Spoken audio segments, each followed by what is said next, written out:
So this is Dalry Cemetery, just along the road from the studios. It's a pretty overgrown,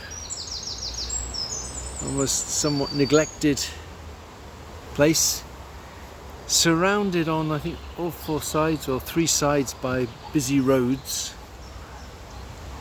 And I've learned, I think, from my last my experience at the canal, where I didn't do any thumbnail sketches, and I'm determined here to find a composition that I would want to spend time on. So I've been working on grey paper with some charcoal and chalk and a little bit of colour, and I think I would say my aim for what I produced this morning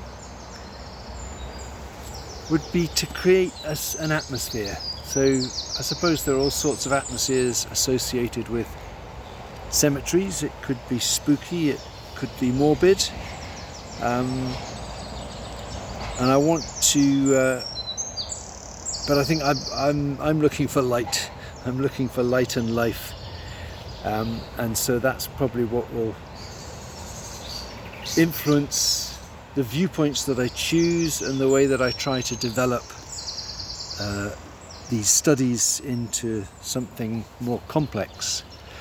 But the first little thumbnail that I worked on was looking in this direction, because I thought it was interesting to try and combine or demonstrate the fact that we are surrounded by streets, surrounded by life.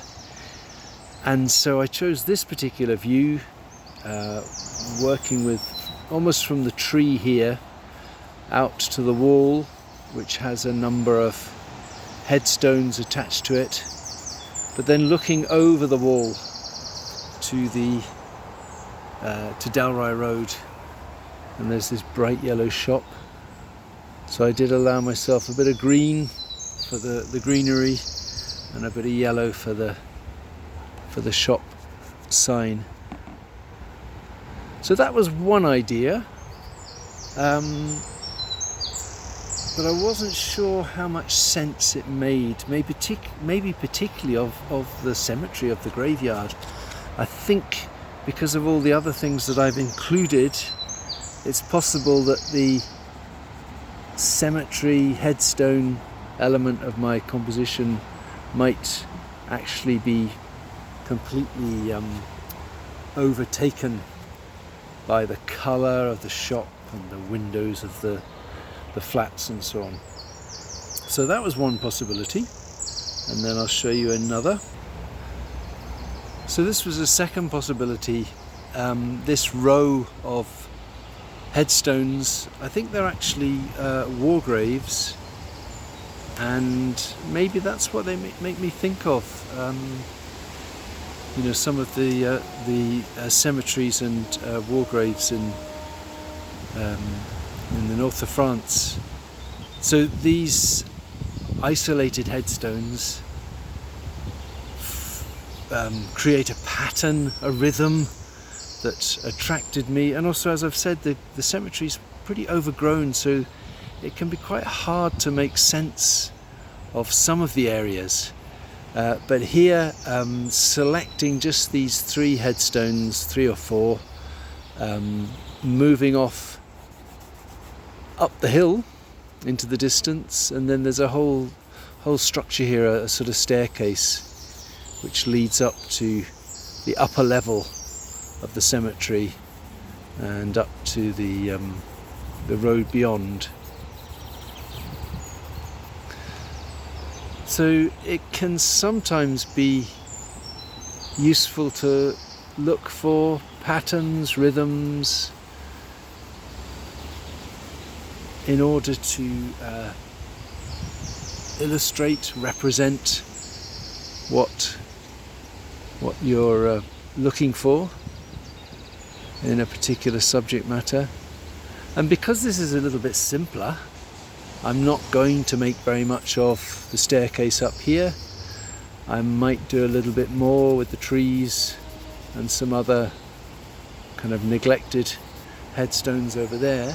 But because most of my composition is fairly simple, I can develop other things within it.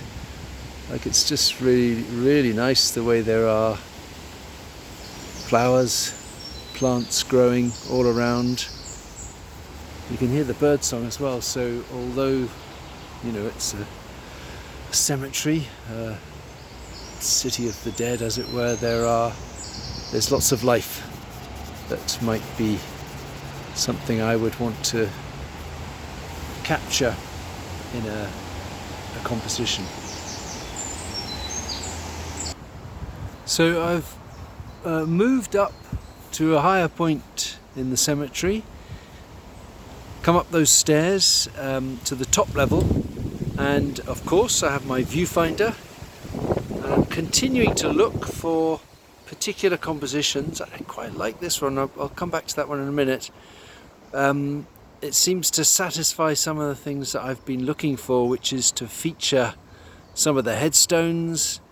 There's the big one on the left in the foreground, and then this sort of rhythm of trees with other headstones in the background and some light in the middle. There's a view off up between the trees along the path up here as well. That's got potential. But the next little thumbnail that I've been working on is this view, again looking through some quite dark atmospheric trees that are a little bit illuminated, the leaves illuminated in places by light, and then in the distance even a little bit of the street. So I've been working on this one, and as I say, to begin this whole process by working on a very small scale, first having to condense the subject matter so that it fits into this small study, but as a result of that, then being able to manipulate the content. Now, for example, I started doing this view, and then I was a little bit disappointed because I thought, well, actually it's quite hard. Unlike the previous one, where there was a clear line of headstones, so it was obviously a cemetery, and it was simple enough for me to make that obvious. But this one, actually, as I started to draw, I suddenly realised that the headstones weren't that obvious. But working on this scale, it is entirely possible for me to manipulate what's there in order to bring out those headstones. By which I mean to calm down certain elements, and conversely to bring out elements such as the headstones.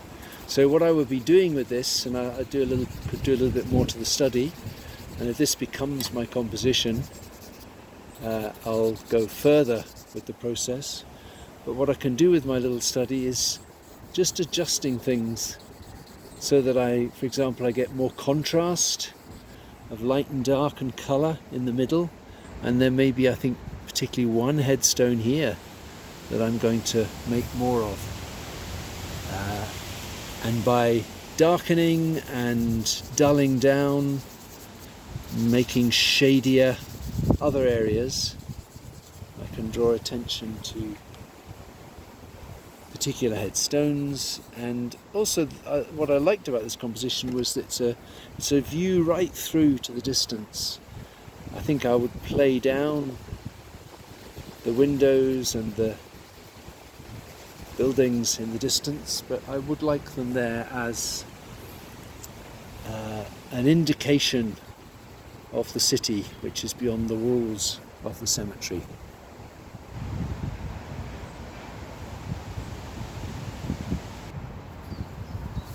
So this is the fourth thumbnail that I made a start on and I just mentioned it then when I was panning with the camera.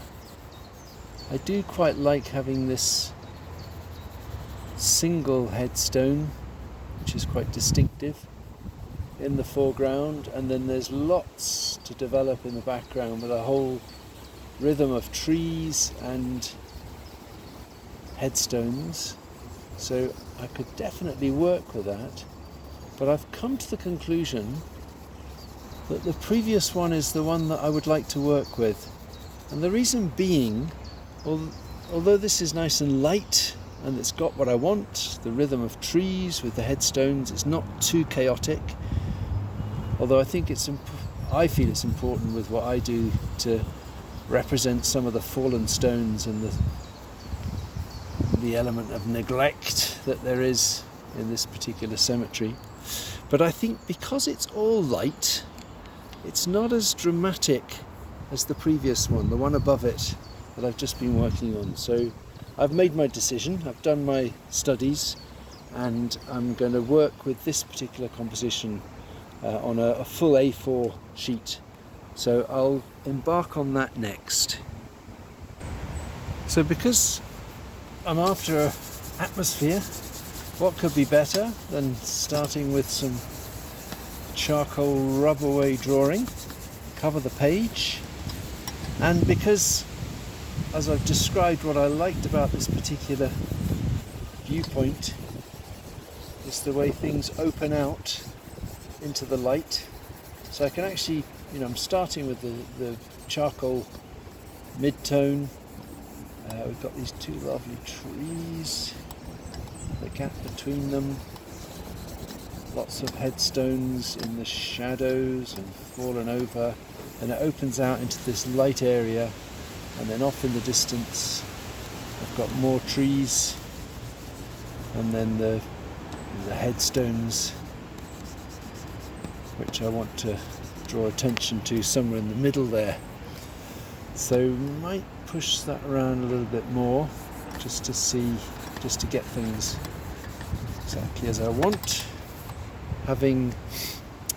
It's always important, this having identified in my little thumbnail sketch the things I'm after, I should make sure that when I do this bigger drawing that I'm going to spend longer on, that I don't go for a different arrangement, that I do actually repeat the arrangement that I liked, the arrangement that I've chosen. So the initial charcoal work is useful because it's very easy to manipulate, to change, and to help me get the arrangement I identified at the beginning. So I find that can be done with light and shade. I'm starting with the mid-tone covering of smudged charcoal, and now I'm just using the rubber to bring out some of the lighter areas to see what that does. But working everywhere, I hope that's making some sense, but working everywhere quite quickly just to sort out light and dark, and to give some thought to what I did when I was doing the thumbnails, and that is what to emphasize. If I put contrast in, some of the dark marks of the charcoal, some of the light marks using the eraser, when I put the contrast in, things will stand out more prominently. And at this early stage, I want to be aware of what I'm making prominent, and equally there'll be areas where I'm not even thinking about what I'm doing, but where I'm laying down some texture and some pattern almost accidentally, and it may be that those bits can just stay as they are, that there's enough in them to work. So it is always important to stand back and just see what's developing One of the things that I liked about this viewpoint was the distance through to the buildings and the smaller headstones, which are what I'm going to ultimately try and bring out. But I probably need to work on setting the scene around that central bit before I go much further with developing them. So I think what would be good here would be to spray this in a moment and then put a little bit of colour on top. So I won't be doing so much rubbing away, but I will be able to add emphasis using colour. So just before I do that, just a little bit of a thought to some of the textures. Quite a lot of kind of well, there's a horizontal pattern, I think, across the grass, but then out of that some smaller shoots sticking up, and then there's just a very mottled kind of textured pattern to the leaves, and I've got layers of leaves, which is nice. I've got some overhanging leaves in the foreground. So that's a lot that I can do just in black and white. So I'll pause while I spray that, and then I've had a long conversation with someone about the history of this cemetery, so I can tell you that after as well. Oh, well, it's suddenly got absolutely spectacular. The sun has broken through, so this view that I'm keen on, looking through some of the darker trees to this clearing, has really come to life. So the history of this cemetery, it was laid down in 1871 as a cholera cemetery as a result of the cholera outbreak, and was held in a trust until the 1970s, when the trust went bankrupt and the council was obliged to take it over. I spoke to the woman who lives in the house, the cottage, just at the entrance, and yeah, so it's only been open, I think it's only been open to the public since the 1990s. It was locked until then. She owns the house. There have been various owners over the years. She's met a number of professionals, dentists, and did she say vets, who had been students in the house at the entrance. Tales of wild parties being held because the cemetery wasn't open to the public. It was kind of giant garden to the house. So I'm laying down a bit of colour, and I'm trying to be guided by this tonal pattern that I've laid down. So I could do with a darker green, I think, because I want to keep the light, the contrast in this central area, and lead people's attention off into the distance to where I'm going to be working on those particular headstones. So I think the tonal pattern that I introduced at the beginning is helpful for that, because it means there's a kind of dark frame around my composition, and in the center is going to be these smaller headstones, which, although they're small,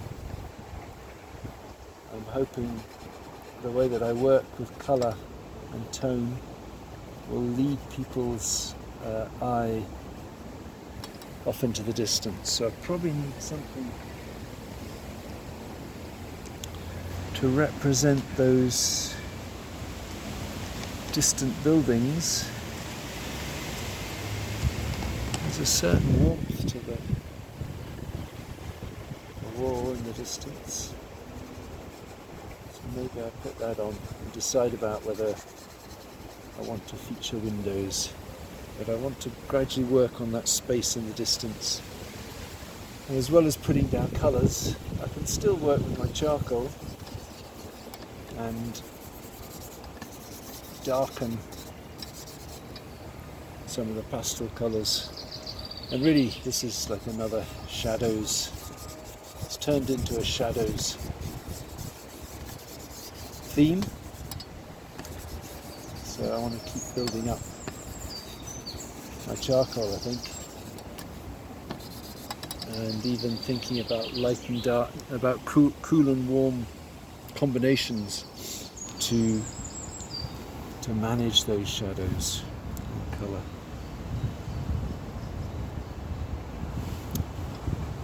So I don't think I said it at the beginning, but another element, of course, is a relatively limited palette. I did my thumbnail sketches just on the grey paper with black and white and mainly a touch of green, and I'm only extending the colours really into different browns and varieties of green. I'm starting to add a bit of yellow in places to some of these greens to bring out the light. But so managing the attention, and I would hope the atmosphere of the drawing will come through tone, but also through some limited colour. So as usual, I think that's probably enough to make my points about where I would go with this subject matter. I began by wandering around. I did the full tour of the cemetery and a series of thumbnail sketches, which I'm really glad I did, because I now have a much stronger idea of what I'm after, and I can work away at this composition with a clear intention. And last minute, I think I'm going to bring in this. Let's see what I'm doing there. But I'm bringing in a new headstone and monument, because I want to introduce various things to the shadowy areas. The primary focus, perhaps we could call it that, is in the distance here, where I'm drawing attention to these particular stones, obelisks and headstones. But I'd also like there to be, part of the atmosphere of my drawing and of the place is having things in the shadowy areas that I want people to discover as they examine the drawing. And they're drawn in by the overall drama, but then they start to examine particular points. So I'll take plenty of photographs, and I really hope those of you that manage to come on Monday that we get this sort of light, because this is very uplifting to have the sun breaking through in different places and revealing all sorts of aspects of this cemetery subject. Okay, so I look forward to seeing your ideas on Monday. Bye bye.